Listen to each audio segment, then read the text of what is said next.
I throw out a heavy attack on an enemy,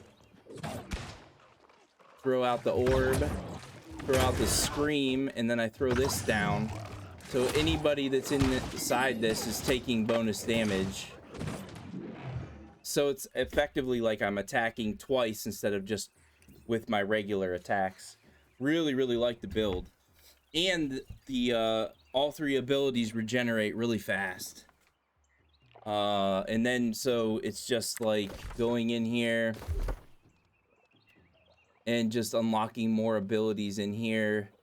I'm holding off on this one. This will probably be the last ability I pick because this one, I feel like this would be more effective when fighting bosses because that's the only time I ever see myself dropping below 50% mana. So that's probably the last ability I'll get. But I chose to ignore the final ability for Life Staff because of the way I want to build my character. So this is, I have 2 more points that I can put in here, but I don't want, like, I'm done on this side. Like, I don't want any of these other abilities. All of these, like, because I played this game enough to where it's like, when you heal an ally below 50%, that sounded really close to me. Hold on, let me go somewhere a little bit safer.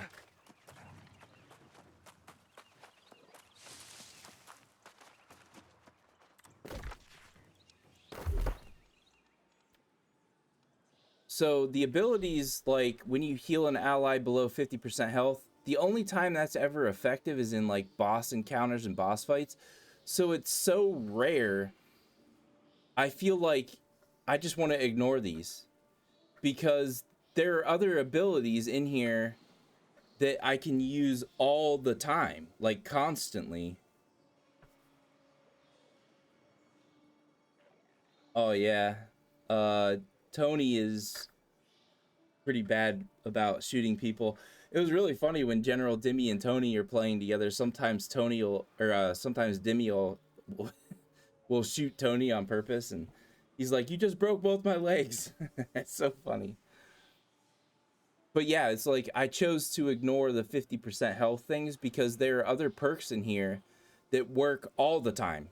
You don't, like the allies don't have to be below 50% health. So I've chosen to direct my attention on those abilities rather than below 50% health stuff. And also the heavy attacks. I never use the heavy attacks.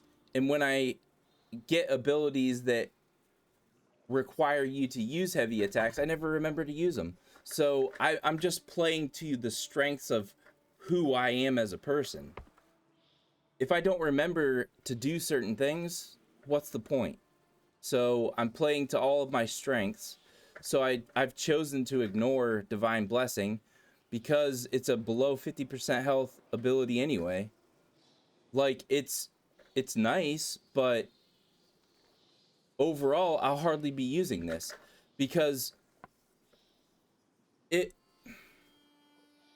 9 times out of 10 players, when they get below 50% health, they are instinctively trying to use a health potion anyway. So for me as a healer, I feel like I'm not trying to keep somebody alive except for in boss encounters. Most of the time, I'm topping people off with their health because they are instinctively like, I am below 50% health. I'm just going to hit this health potion. So I don't need these abilities.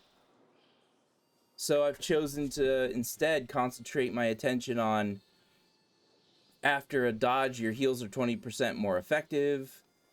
Life Staff, light and heavy attacks grant 15% fortify. I'll get that eventually.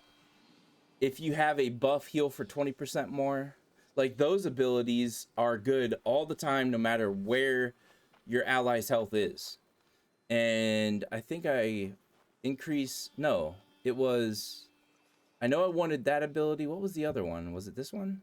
Life staff buffs you grant last 20% longer. Yeah, it was that one. That's the one I'm getting next. And then I'm getting this one last.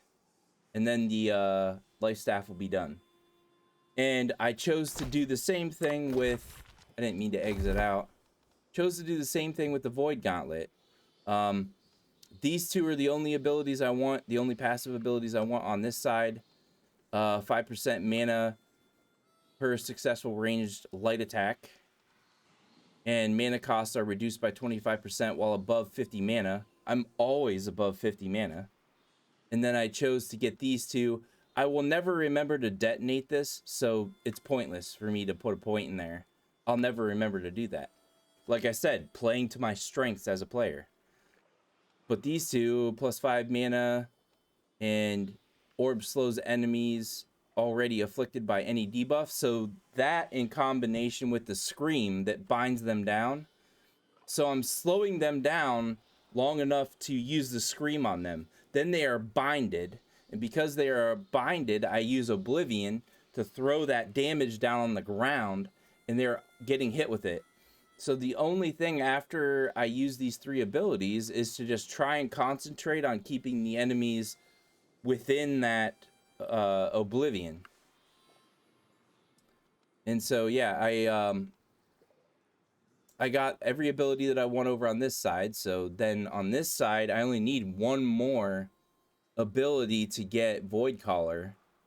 On successful ability hit, gain a stack of Void Essence. At 6 stacks, consume all stacks and gain a 3-meter aura that heals myself and friendlies. That's great for like, so I effectively have figured out how to do a really, really good healer build for myself and my allies. And with the Void Gauntlet, I'm doing a really decent amount of DPS. And with the life staff, I have the diamond on that because most of the time I have full health. I'm really easily able to heal myself and keep myself at full health. I think I'm on a power trip doing so much damage compared to what I'm used to. That's awesome. Sorry, I was like explaining all, like, I feel like I found like the real, like, I wouldn't say the perfect healer build. I'm sure there's somebody out there that has figured out how to do a couple things a little bit better.